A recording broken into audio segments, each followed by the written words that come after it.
A warm welcome to you. Thanks for joining us. This is Nationwide on the network service of the NTA. I'm Ruth Aguele. We're starting on security note. An unspecified number of primary school pupils and teachers from Rema village in Gwari local government area of Kaduna State were abducted this morning. The abduction has been confirmed by the Commissioner of Internal Security and Home Affairs, Samuel Aruwan, in a statement.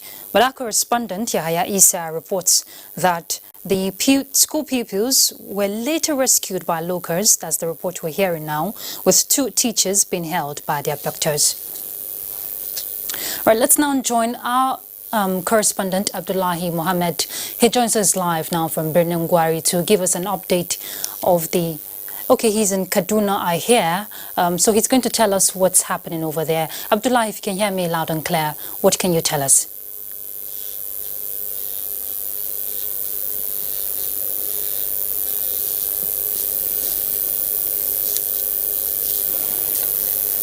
Abdullahi, can you hear me? Okay, we seem to have a poor signal from there, but we'll definitely rejoin him when we can fix that. But let's look at more security issues arising in the country. Troops of Operation Lafia Dole on clearance patrol along the Kukawa-Mongono Road, about 14 kilometers to their base, sighted Boko Haram, swept gun trucks and swiftly commenced pursuit. A statement by the Director, Army Public Relations, Brigadier General Mohammed Yarima says, with support from the Air Task Team of Operation Lafia Dole, several terrorists were eliminated, their gun trucks destroyed and arms recovered.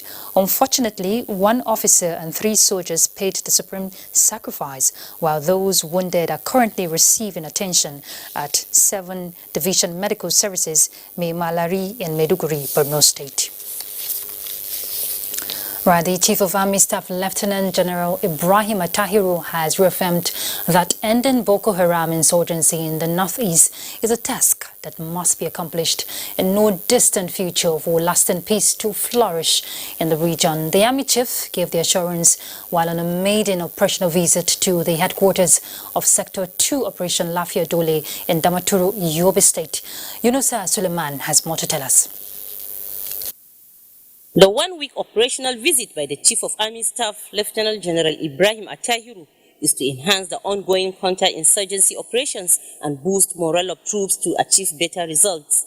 The Chief of Army Staff has inspected different caliber of weapons recovered by troops from Boko Haram terrorists to include AK-47, sniper and FN rifles, as well as HK-21 gun and GPMG, among others.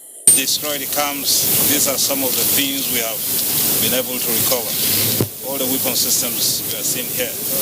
These are just very few of the weapon system we've recovered. And we'll continue to do that. Lieutenant General Atahiru later held a closed-door meeting with the General Officer commanding 7 Division and unit commanders who briefed him on the ongoing operations within their areas of responsibilities. The Chief of Army Staff has inspected ongoing and completed projects within the cantonment. In Maiduguri, Maimuna Garba, NTA News. The federal government has described Asari Dakubo's proclamation as wishful thinking and a figment of imagination, his claim of Biafran government. Information and Culture Minister Lai Mohammed stated this in Lagos while reacting to the proclamation declaring Biafra government by Asari Dakubo. Form a phantom government and run a phantom government, I think he's free to do so. This administration will not be distracted. We have so much work to do that we are not keen on, giving any attention or any time to, to a joker like Asari Dokubo. I think he's just looking for attention. Mohammed said Nigerians should see Dokubo as a comedian on stage doing what he knows how to do best. Entertainment things. I mean, the beauty about Nigeria is that it's never dull. There's always one thing to entertain you. And I think it just will pass like that. All right. Let's go on a break. We're back shortly, so you stay tuned. Good to have you there. We're heading back to Kaduna right now to join Salamatu. She has more reports for us on security. Salamatu. For joining us here, Ruth, and a warm welcome to Kaduna. We'll begin with security matters. Chief of Defense Staff General Lucky Rabo has charged the Nigerian Armed Forces to come up with new ideas fighting insurgency, banditry, and kidnapping in all parts of the country. Chief of Defense Staff gave the charge in a message to the flag off of this year's exercise Haskebu at the Armed Forces Command and Staff College. Jaji Suleiman Abdullahi Rugachku reports. Of current global security environment and national security realities call for periodic review of operational strategies by stakeholders. Cattle rustling and kidnapping have become a commonplace. These senior officers from the Army, Air Force, Navy, paramilitary and stakeholders have converged to brainstorm on strategies to combat such threats. Exercise Haskebu is programmed to focus on security challenges peculiar to 6 geopolitical zones of the country. The program focusing on banditry and resolving the risks. Now more than ever before, the security challenges we are confronted with have been aggravated. The of Nigeria is intentional in finding solutions to these challenges. Chief of Defense Staff General Lucky Rabo message suggests that discussions be focused on effects of social media in future sessions of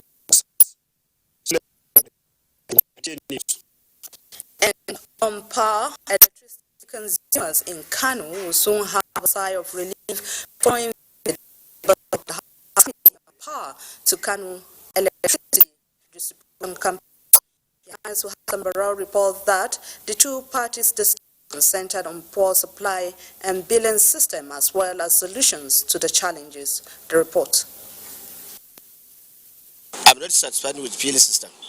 Green light, at least no more than 2 hours, they will take it on what we consume. As I'm talking to you now, my shop yesterday, they just cut off the lights. Concerned by this and a number of petitions received by the House Committee, the members deemed it fit to visit the electricity service provider in Kano to profile lasting solutions. Poor electricity supply, inefficiency, mass metering, and customer interest, according to the discussion, were believed to be the major challenges. This Committee on Power, Magaja Wali, said strong intervention. Right, we do apologize for the distorted signal there in our Kaduna Network Center. Let's pick it up from here.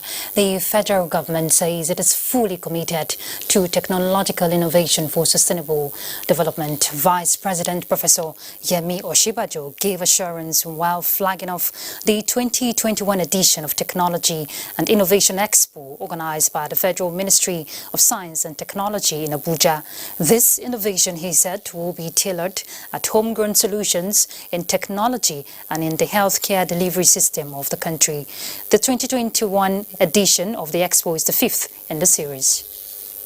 We will allocate a minimum of 0.5% of our GDP to research and innovation as a way to fast-track meaningful development.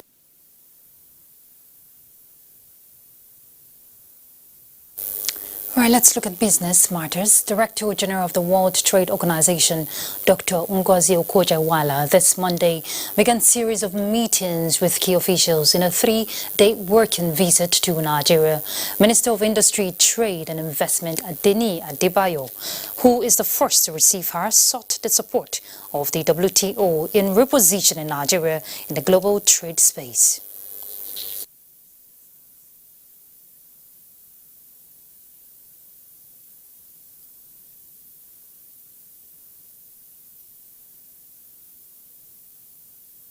We want to encourage them to look at the possibilities in technology and e-commerce. E-commerce technology provides a very good platform on which they can do so many things. You know, financial services, for instance, as I mentioned, fintech services. They can do sell products, goods and services on the internet. So that's one of the areas the WTO is actually trying to make rules. We have an e-commerce negotiations going on. We acknowledge, we thank the capacity building efforts of the WTO around training of officers on international trade governance. The need for more targeted technical assistance from the WTO cannot be overemphasized. Madam DG, we will be writing to you to give specific details of areas where assistance is most required in this regard. In a related development, Nigeria will be supported to meet up with the infrastructure gap affecting it through the initiatives and intervention of World Trade Organization, as the Geneva team led by Director General Ngozi Okonjo-Iweala said this in an engagement with Nigeria's Foreign Affairs Minister Usman Aliyu reports. It's another opportunity for Nigeria, a mixed economy, an emerging market with commitments for expansion in manufacturing, financial service, telecommunications, and other viable sectors of the economy. Some of the challenges affecting Nigeria in present global economic realities include low participation in global trade and deficit in her infrastructure, even with large youth population, making it third in the world. But with her influence and capacity, the Director General of the World Trade Organization, Dr. Ngozi Okonjo-Iweala, said Nigeria will secure her rightful place in the global trading. Nigeria has to produce more, add value to its products, and export more. Right now, Nigeria has 0.3% of world trade and 19% of Africa trade. I mean, you could see that as very small, but you could also turn it around and see it as a big opportunity. You still have the ambition, you still have the energy and the drive and the commitment to continue doing and to continue giving. And it is a great blessing for the world and for Nigeria. This government is ready and willing at all times to give her all the support that she will need to make a success of her assignment. It is expected that this engagement will make Nigeria push for trade policy review and preferential tariff. In Abuja, Usman Aliyu, NTA News. Our next stop will be Lagos, and Jennifer is set to guide us. Jennifer.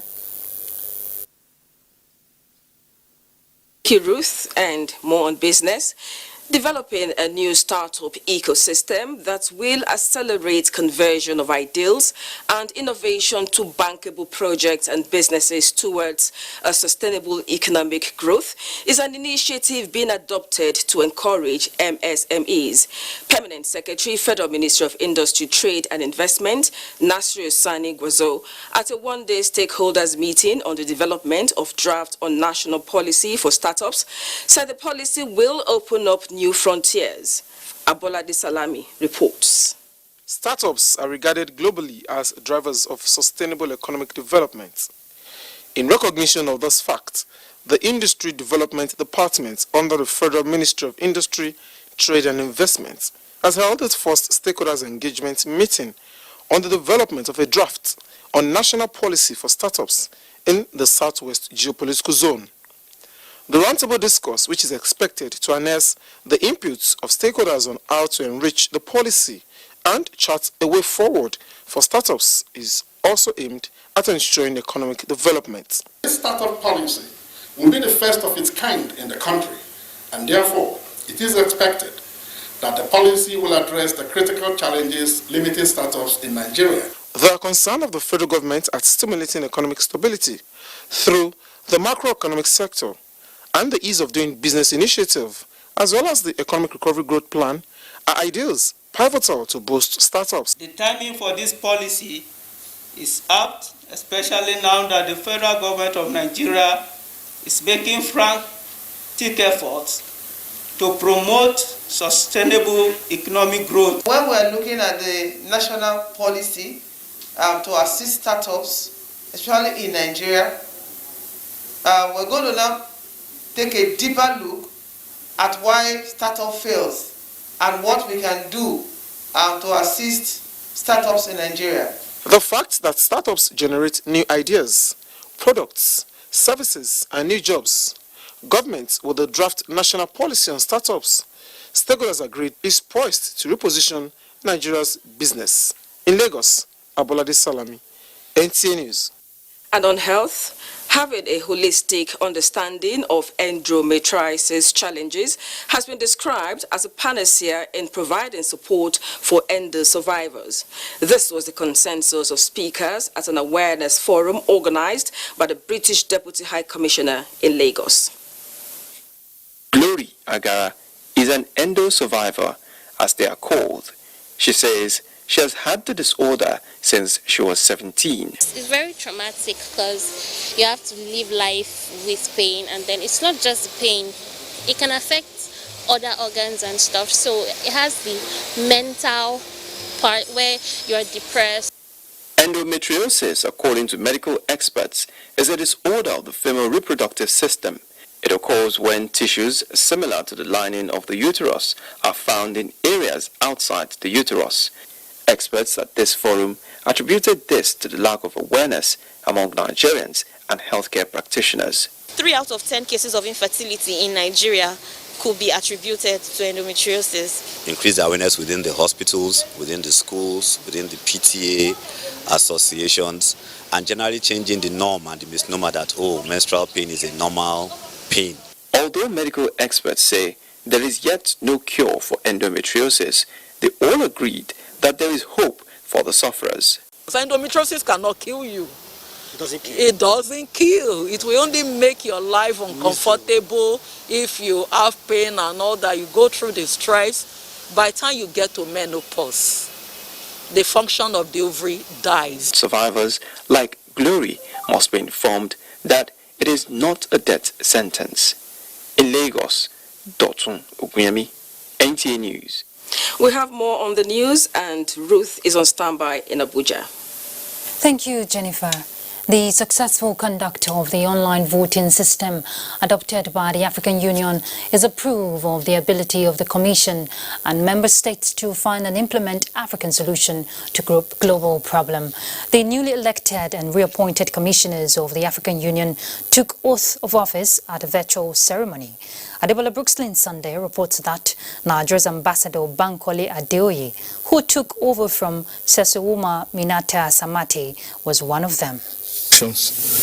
And to regulate my conduct with only the interest of the Union in view, and not to seek or accept instructions from the government of any member state or any authority external to the Union. Two remaining portfolios, which are education, science, technology and innovation, and that of health, humanitarian affairs and social development, are to be elected in July this year. All right, let's join Enugu now, and Chinenye is set to guide us. Chinenye.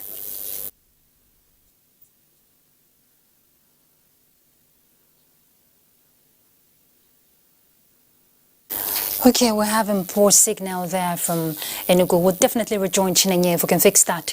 Let's look at other issues. The bill seeking to remove minimum wage from the exclusive list to the concurrent list has been described as contradicting international labor organization conventions and attacking the very foundation of Nigeria's economic development. Guests on NTA Good Morning Nigeria are in agreement that the bill is not in tune with global best practices where labor matters are on the exclusive list. Leader Samson reports.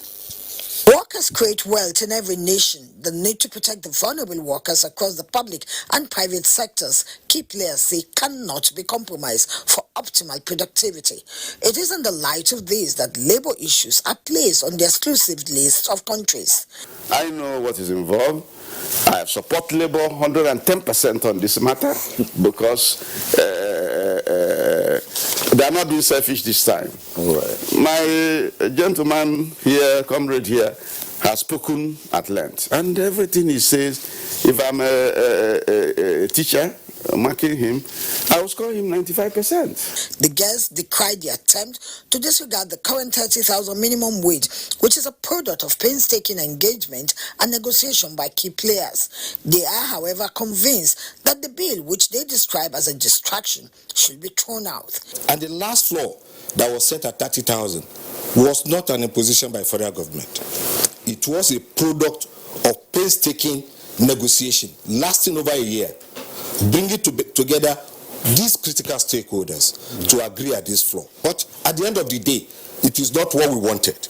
So we believe that this arrangement protects the minimum. Protects the people at the bottom. It's about prioritizing. If they really do want to cut down the cost of governance in Nigeria, there are quite a number of ways by which we can do that without harming the Nigerian workers. They said any state government who claim inability to pay the minimum wage of 30,000 naira has no business being in governance. The girls are optimistic that with the feelers from the labor protest and commitment from stakeholders, the minimum wage will continue to remain on the exclusive list to protect workers at the very entry point who are vulnerable. They call for continued enlightenment for better understanding of the interplay between labor issues, minimum wage, and the economy. In Abuja, Lydia Samson, NTA News.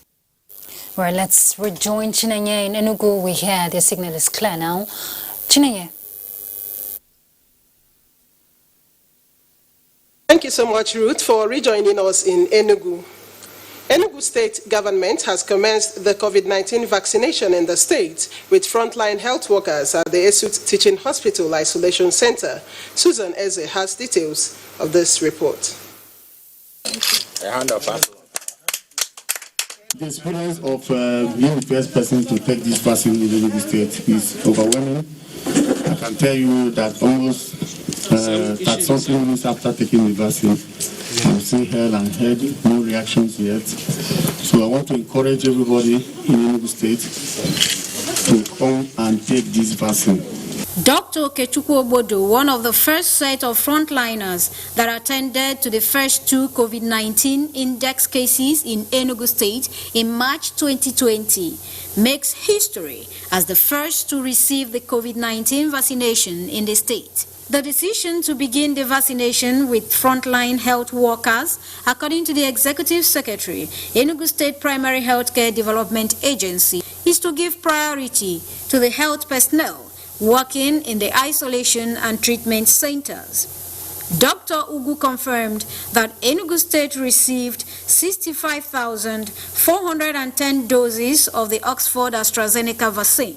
We have also made adequate arrangement for coaching, ensuring with the help of our government that the COVID-19 vaccine is protected and preserved and kept at the right temperature. State Commissioner for Health, Dr. Emmanuel Obi, was thankful that a brave fight put up by the health workers when the virus made its debut in the state was fruitful. The COVID-19 vaccination in the state is to take place in phases. In Enugu, Susan Eze, NTA News. The Nigerian Pilgrims Commission has met with Southeast church leaders in Enugu to seek solutions to some critical situations in the country through prayers. Chimaroke Ugu reports. The Christian religious community has the statutory mandate to pray fervently for the peace, unity and progress of the country. It is to this end that the Nigerian Christian Pilgrims Commission gathered in Enugu for the Southeast Church Leaders Summit. The executive secretary of the commission said no nation makes meaningful progress in a chaotic situation, hence the need to pray and negotiate the peace of Nigeria. What we have found ourselves, and we can't quarrel with God, but it's good to talk, to find out what is the way forward for our country. The Southeast chairman of Christian Association of Nigeria, Bishop Godi Okafor, while assuring the importance of the meeting, maintained that it is through prayers that God can rescue Nigeria from the present situation, bedeviled with insecurity. Peace is required if we as a people must make progress. And this meeting today has awakened our consciousness to pursue peace. Others who spoke, including Senior Special Assistant to the Governor of Enugu State on religious matters, said the meeting is apt in order to salvage the country and recover all it has lost through prayers. At this particular time that there's a challenge on security, to look at ways of peace building. Peace starts by dialogue, so it's a welcome development. The meeting featured prayers for the peace, progress and national unity. In Enugu, Chimaroke Ubu, NTA News. And that is it from Enugu. Nationwide continues with at Smau in our Sokoto Network Center after this commercial break. Do stay.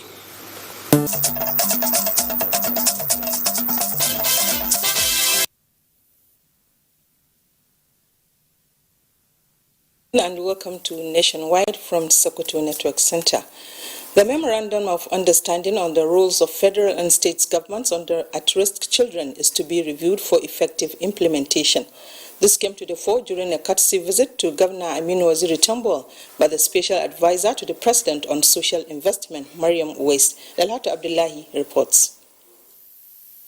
The At-Risk Children project of the federal government under the Office of the Special Advisor on Social Investment is trying to leverage on the existing facilities to enable vulnerable children acquire skills and entrepreneurship to make them productive. It is also serving as an initiative toward addressing the Almajiri system with all the required strategies to address the plight of children in Nigeria. Proper mechanisms and structures have to be designed by the project at state level to reduce poverty, insecurity, poor health, and other development challenges among the vulnerable children, Almajiris inclusive. The project also seeks to explore opportunities of integrating the Almajiris into the mainstream education system with comprehensive basic education curriculum in all Almajiri schools to be set up by the state governments. We're willing to work with as many children as the state identifies as at risk, but the responsibility being the state's. The children are the state's. Primary health care, primary education, empowerment, agriculture, all of these are the state's responsibility. The federal government can only be involved in interventions. Governor Aminu Waziri Tambol said Sokoto has gone far in putting in place workable structures aimed at addressing Almajiri syndrome in the state. As of the last count, I think we were having about 900 or something thousand. And we've been able to return to school over 600,000 out of that 900,000. So you can see that we are making a lot of progress. He noted that junior secondary schools of 500 girls capacity will be established in each of the 23 local government areas of the state as part of effort to provide adequate female manpower in all spheres of life in the state. In Sokoto, Dalhatu Abdullahi, NTA News.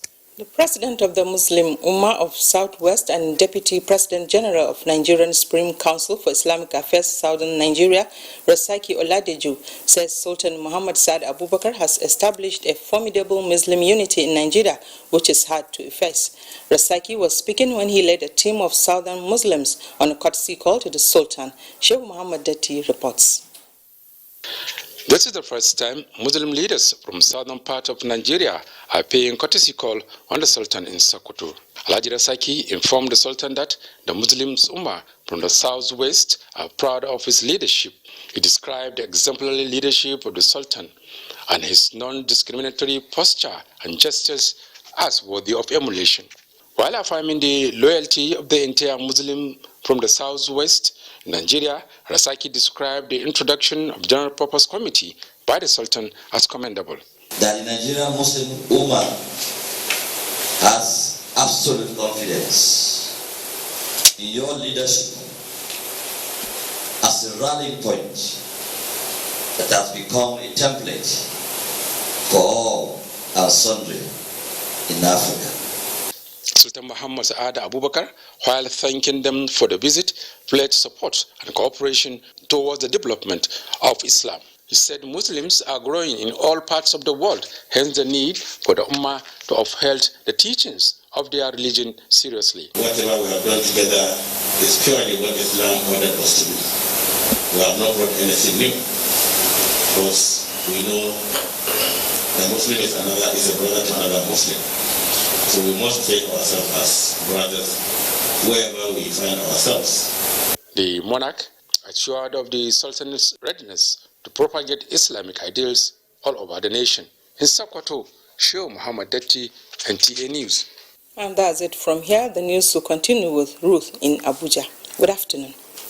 Thank you very much, Asmau. All right, let's take you back to the story we called earlier from Kaduna, informing you of some school pupils and teachers that were, abducted in Rema village in Birnungwari local government area, and confirmed by the Commission of Internal Security and Home Affairs, Samuel Aruwan. We also told you that our correspondent, Yahaya Isa, says that some of the school pupils were later rescued by the locals, but the teachers are still in captive. So we're joining our correspondent, Abdullahi Mohammed, live via telephone this time around. He's going to give us an update. Abdullahi, I'm sure you can hear me clearly this time.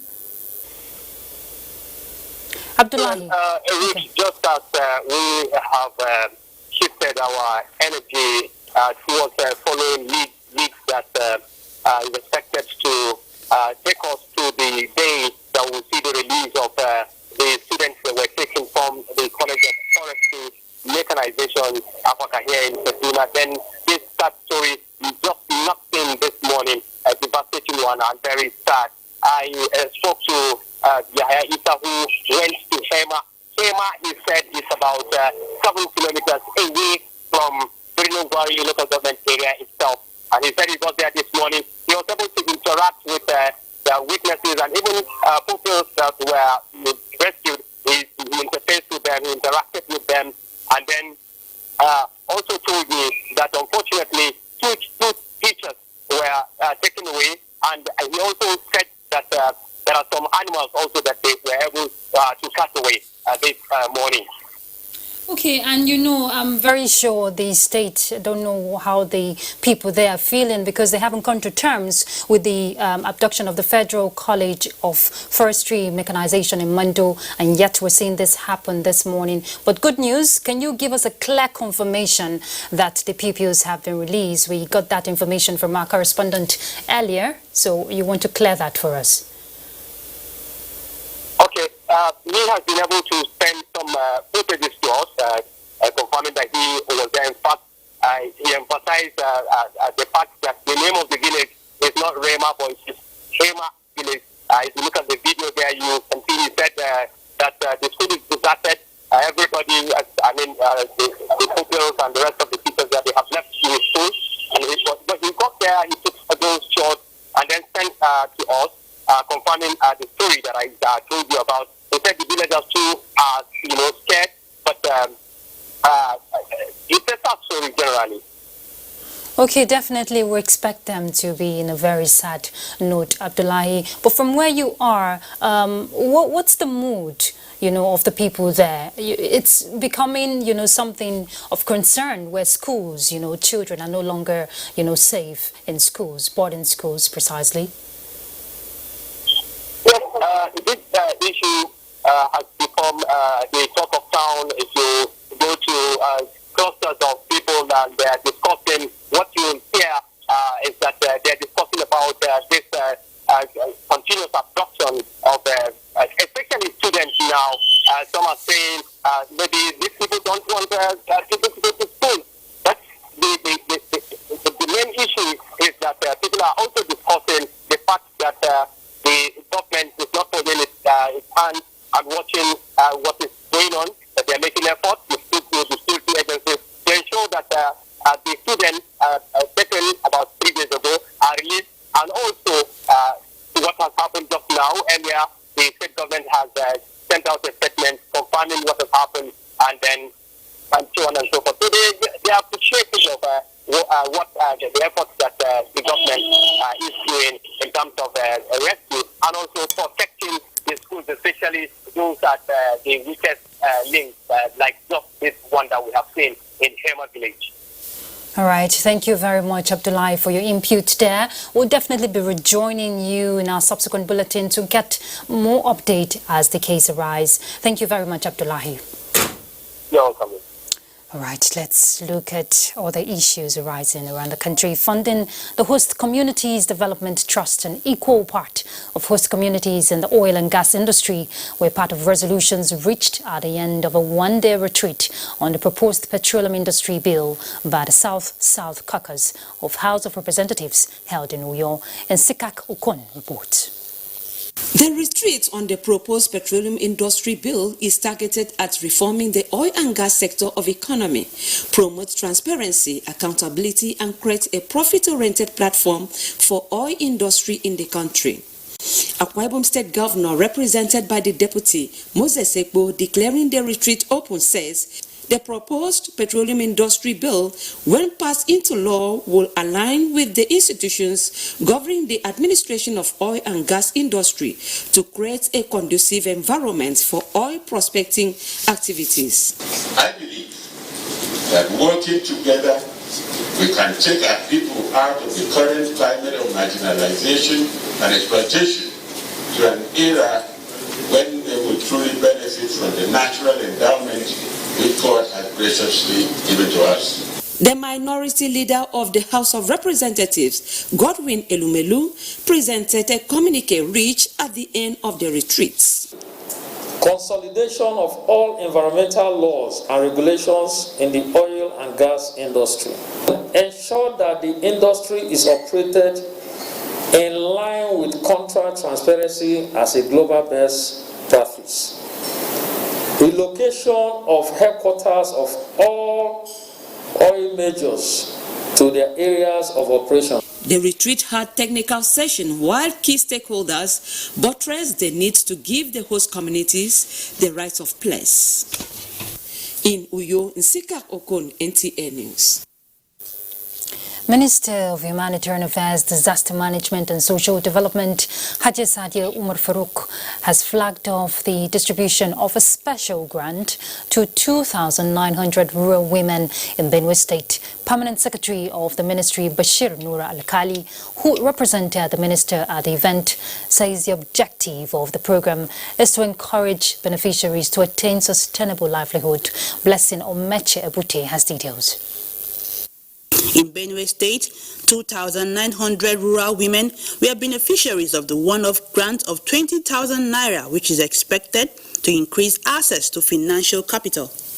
Jane Auna is one of the beneficiaries of the social investment program. I want to go and use it. I want to go and buy this flour, so that I'll make buns and I'll buy minerals and sell with it. Permanent Secretary, Ministry of Humanitarian Affairs, Disaster Management and Social Development, Bashir Noura Al-Kali, challenged beneficiaries to make good use of the opportunity to increase their income, enhance food security, and their living standard. The grant is expected to increase income and productive access of target beneficiaries. Your Excellency, it is our hope that the beneficiaries of this program will make good use of the grants to generally contribute towards improving their living standard. This is a wonderful initiative, and the women are very excited to participate in the program. So it is a very, very fruitful partnership. The special grant for rural women, a social inclusion agenda of President Muhammadu Buhari's administration in Makudi, Blessing Omeche Ibute, NTA News. Well, for the people of Dekina local government area in Kogi State, an end is in sight to devastating erosion and other ecological challenges. No doubt, the commissioning and handing over of the federal government erosion control intervention projects through the Ecological Fund Office is a welcome development. Correspondent Ayodele Ibigbemi reports. Dekina is one of the largest local governments in the eastern part of Kogi State.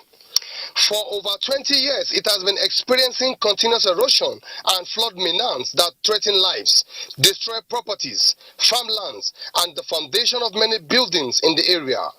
Malan Sule Yusuf is one of the many worst hit by the erosion in the area. In fact, most of the areas that the erosion project has been conducted, it was a nightmare. For now, there is free movement. Buildings or structures that used to be threatened by the gullies are now restored. The areas that benefited from the federal government intervention erosion control projects are Okikili, Sabangari, Ogbonia, Tudunwada, Okete, and Udaba. While road improvement works was equally carried out at Warrior and Okete roads, all in Dekina town. The Honorable Minister of State, Federal Capital Territory, Ramotu Tijani Aliyu, represented by the Director of Administration, Finance and Security, Bello Abdulatif, said the project in Dekina is one of the 16 ecological intervention projects approved by President Muhammadu Buhari, designed to address the devastating effects of erosion and flood in the community. We have a government that is very considerate. We have a government, that want to take, service delivery, to the downtrodden. I think this is just a testimony, and I'm sure it's happening in many other parts of Nigeria like this. The commissioning and handing over of this project to the community is expected to achieve the dual purpose of enabling the host community to take over and exercise ownership. The project completion and certificate was handed over to Eje Dekina Alhaji Usman Obaje for the community. So I hereby hand over this on behalf of the guests of honor to the Eje Dekina. The traditional ruler, while commending President Muhammadu Buhari, the Ecological Fund Office and Kogi State Government appealed to the Ecological Fund Office to intervene in some erosion-threatened areas in Ayingba and Palace Road in Dekina town. From Dekina, I am Ayodele Bibimi, NTA News. Minister of Information and Culture, Lai Mohammed, has congratulated music stars Burna Boy and Wizkid over their Grammy Award victories. A statement signed by Segun Adeyemi, Special Assistant to the Minister, he described the much-deserved awards as fitting rewards for the persistent hard work of the duo. He said the awards also represented a global endorsement for the Afrobeat genre of music that has propelled Nigeria's increasing dominance of the music world. Lai Mohammed expressed the hope that the clinching of the prestigious awards by the two music stars would not only spur them to greater heights, but would also serve as a source of inspiration for others. A book titled The Legend of Buratai Volume 2 that seeks to chronicle the personality and military lifestyle of Lieutenant General Buratai, the former Chief of Army Staff, has been presented to the public. Defense correspondent Ismail Musa tells us about it. The book The Legend of Buratai is an attempt to translate the life of an illustrious infantry general, the former Chief of Army Staff, Lieutenant General Tukur Yusuf Buratai, into a reference academic material for studies. This is to encourage aspiring armed forces personnel to learn from the documented challenges and success stories of the former Army Chief. Lieutenant General Tiwa Buratai's life will continue to be a point of reference for exemplary leadership and inspiration to young minds. I'm confident of the fact that after reading this book, you will come to agree with me that his life is really an inspiration. It was Maya Angelou, the prolific author, who said, if you are going to leave a legacy. With 125 pages, The Legend of Buratai highlights some personal encounter of General Buratai, things that inspired him to greatness, and his leadership role that led to the degrading of Boko Haram.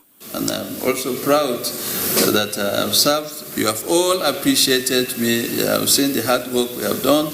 We have seen the achievements. Some of them surely, by the grace of God, will stand the test of time, especially this edifice that all of us are here. The volume 1 of the book was made public in 2019. From the Nigerian Army Resource Center, Abuja, Ismail Musa, NTA News. On this day, when consumers are celebrated the world over, the regulator of the country's telecommunication is pledging to protect their interests, rights and concerns as the sector increasingly becomes a major player in Nigeria's economy. ICT correspondent Joseph Johnson reports. Without the telecoms consumers, there will be no telecoms operators, and of course, there will be no need for a regulator. That perhaps explains the importance attached to this category of stakeholders in the value chain. And as the world celebrates them, issues of plastic pollution have come under scrutiny. Deployment of fake and substandard mobile devices is giving the NCC sleepless nights, and the Executive Vice Chairman, Professor Umar Dambata, says efforts are being intensified to protect consumers by ensuring that only qualitative accessories are brought to the market. The Commission implemented a strict type approval process that ensures all equipment used in the telecommunications industry are of a suitable and acceptable standard, both for the good of the consumers and for the preservation of the environment. Because we don't know what is going on inside those devices. We don't know the process of degradation. And this degradation can be both mechanical and electrical and other forms of degradation that will conspire to cause pollution when eventually these devices are thrown away. To mark the World Consumers' Rights Day, the NCC boss unveiled a new consumer handbook, a compendium of consumer information materials compiled to enhance education and protection of the consumer. The day has been observed since 1983. Joseph Johnson, NTA News.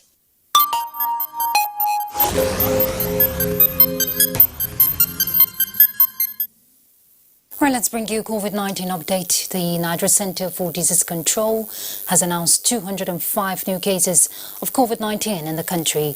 The breakdown shows that Ondo has 33 cases, Lagos 25, FCT 22, Bauchi 21, Akwa Ibom 15, Kaduna 14, Katsina and Ogun 13 cases each, Rivers 11, Edo 8, Ekiti and Imo 4 cases each, Kano 3, Nasarawa and Niger 2 cases each.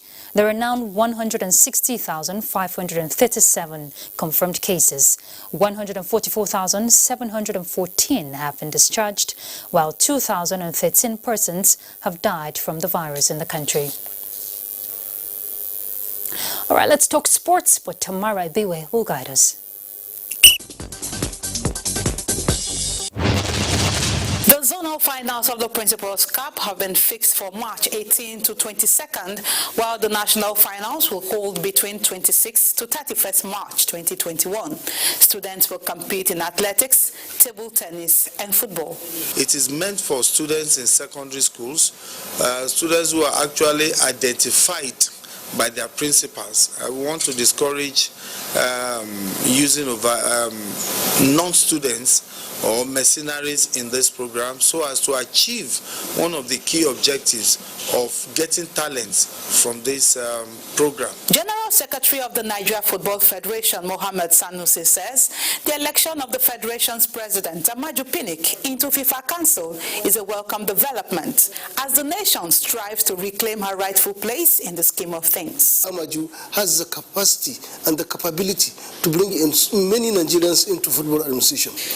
Staying with football, Enyimba International Football Club of Aba departed Nigeria on Monday for South Africa ahead of their CAF Confederation Cup second group game against South Africa's Orlando Pirates, built for Orlando Stadium on Wednesday. I see their chances as being very, very bright in the group stage. So meeting the South African team man to man, I think Eyimba has the players that can prosecute the job. The two-time CAF Champions League winners go into the fixture in high spirits, following their 2-1 defeat of Al Ali Benghazi last week. And that's Sports Updates. I am Tamara Ebiwe. And that's Nationwide. Thank you very much for your company with us. But the fight against rape and rapists is still on. We can do it together. Connect with NTA. I'm Ruth Aguele. Enjoy your evening.